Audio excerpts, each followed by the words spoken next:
لیکن دنیا کے اندر ایک بچہ انوکھا بھی ہے، دنیا کے اندر ایک بچہ نرالا بھی ہے، جسے آمینہ کا لال کہا جاتا ہے، جسے حسنین کا نانا کہا جاتا ہے، جسے فاطمہ رضی اللہ تعالی عنہ کا ابا جان کہا جاتا ہے۔ جب یہ بچہ دنیا کے اندر آتا ہے، میرے محبوب صلی اللہ علیہ وسلم کی ولادت باسعادت ہوتی ہے، تو میرے محبوب اپنی ماں آمینہ کی گود میں نہیں روتے، بلکہ محبوب کے چہرے کے اوپر مسکراہٹ ہوتی ہے۔ میرے محبوب اس وقت مسکرا رہے تھے۔ آخر وجہ کیا ہے؟ ہر پیدا ہونے والا بچہ روتا ہے، لیکن دنیا کا انوکھا نرالا بچہ ہے جو بالکل نہیں روتا، چہرے کے اوپر مسکراہٹ ہے۔ اس کی وجہ یہ ہے کہ جب میرے محمد مصطفیٰ صلی اللہ علیہ وسلم کی ولادت باسعادت ہوتی ہے، اللہ اس رات شیطان کو 70,000 زنجیروں میں جکڑ کر بحر اخضر کے اندر قید کروا دیتے ہیں، تاکہ میرے محبوب کی ولادت ہو اور شیطان کو قریب آنے کا موقع نہ ملے۔ بچہ جب دنیا کے اندر ماں کے پاس روتا ہے تو اس کی ایک وجہ یہ بھی ہوتی ہے کہ بچے کی پیشانی کے اوپر موت کا وقت لکھا ہوا ہوتا ہے۔ بچے کی سب سے پہلی ملاقات ملک الموت سے ہوتی ہے، اسرائیل سے ہوتی ہے۔ اسرائیل بچے کو دیکھ کر کہتا ہے، یہ میری اور تیری پہلی ملاقات ہے، میں اتنے سالوں کے بعد ایک مرتبہ تیرے پاس پھر آؤں گا، تیری روح کو قبض کر کے چلا جاؤں گا۔ بچہ اپنی موت کو سن کر رونا شروع کر دیتا ہے، لیکن آمینہ کا لال، عبداللہ کا لخت جگر، عبد المطلب کا پوتا، ابو طالب کا بھتیجا، حسنین کے نانا، جب میرے محمد مصطفیٰ صلی اللہ علیہ وسلم کی ولادت باسعادت ہوتی ہے تو آپ کی پیشانی کے اوپر موت کا وقت نہیں لکھا ہوا تھا۔ میرے محبوب کی سب سے پہلی ملاقات وہ اسرائیل سے نہیں ہوتی، بلکہ میرے محبوب کی سب سے پہلی ملاقات جبرائیل سے ہوتی ہے۔ جبرائیل محبوب کو دیکھ کے مسکرا پڑتے ہیں اور اللہ کے نبی جبرائیل کو دیکھ کے مسکرا پڑتے ہیں۔ تو میرے محبوب کی ولادت باسعادت ہوتی ہے تو اس وقت آپ مسکرا رہے تھے، حتیٰ کہ جب حلیمہ سعدیہ رضی اللہ تعالی عنہ بچہ لینے کے لیے مکہ مکرمہ کے اندر آتی ہے اور عبد المطلب سے کہا کہ سنا ہے آپ کی بہو آمینہ کے ہاں بچہ پیدا ہوا ہے، تو عبد المطلب نے گھر کا ایڈریس بتلا دیا۔ حلیمہ سعدیہ آمینہ کے دروازے پہ پہنچی، دروازے کو پش کیا، اندر داخل ہوئی۔ حضرت آمینہ رضی اللہ تعالی عنہ لیٹی ہوئی تھی اور آمینہ کی آنکھوں میں آنسو تھے، تو حلیمہ سعدیہ نے ام ایمن سے پوچھا جو دایا کا کام سر انجام دے رہی تھی۔ حلیمہ نے کہا ام ایمن یہ بچے کی ماں کیوں رو رہی ہے؟ تو ام ایمن نے جواب دیا کہ آمینہ کے پاس پہلے تقریباً کئی عورتیں آئی جنہوں نے بچے محمد کو ٹھکرا دیا، بچے کو قبول نہ کیا، کہ جب بچے کے سر پہ والد کا سایہ نہیں تو دودھ پلانے کی اجرت زیادہ کہاں مل سکتی ہے؟ تو بچے کی ماں اب اس وجہ سے رو رہی ہے کہ ایک مرتبہ پھر میرے بچے کو ٹھکرا دیا جائے گا، میرے بچے کو رد کر دیا جائے گا۔ جب میں تصورات کی دنیا میں دیکھتا ہوں تو مجھے یوں نظر آتا ہے میرے اللہ نے آمینہ سے فرمایا ہوگا، آمینہ تو اپنے بچے کی وجہ سے پریشان ہے کہ اس بچے کو سیر کون کروائے گا، بچے کو کھلونے کون لے کے دے گا، بچے کو سواری کون دے گا۔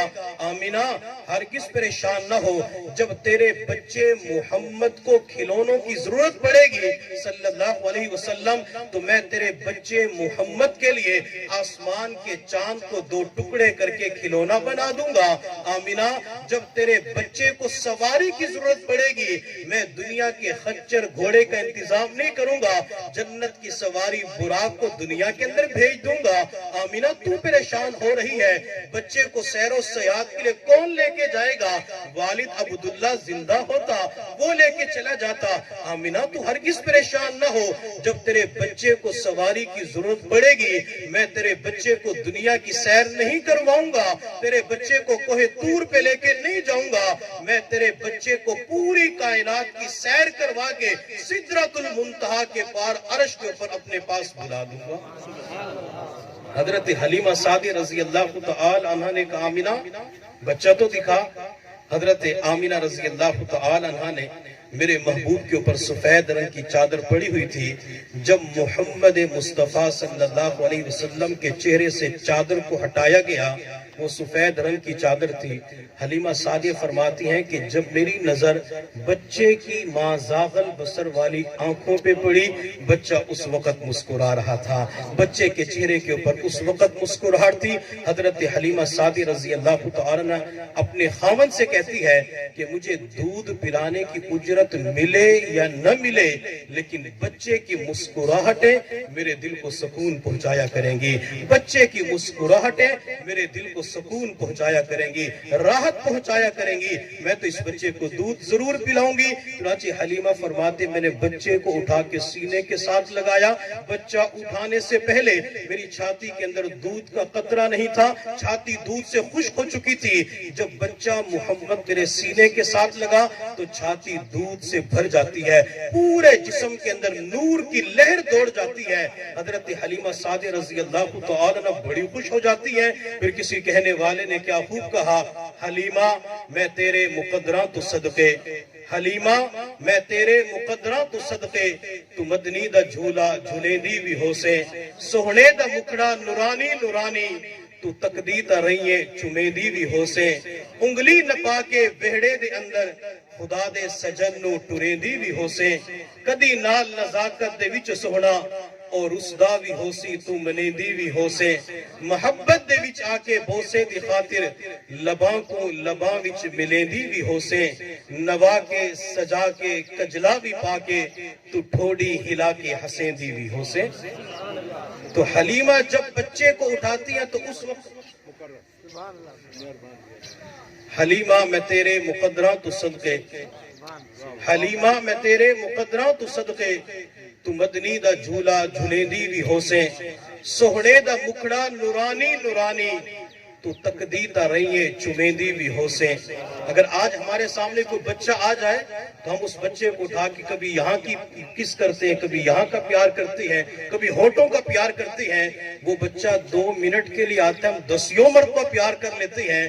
اس حلیمہ کے مقدر کے اوپر قربان جاؤں، جس حلیمہ کے پاس اس بچے نے 4 سال گزارے، وہ حلیمہ کبھی بچے کے پاؤں کو چومتی ہوگی، وہ حلیمہ کبھی بچے کے رخسار کو چومتی ہوگی، کبھی ہونٹوں کو چومتی ہوگی، اور کبھی حلیمہ اس بچے کی گردن کو چومتی ہوگی، کبھی ناف کا بوسہ لیتی ہوگی.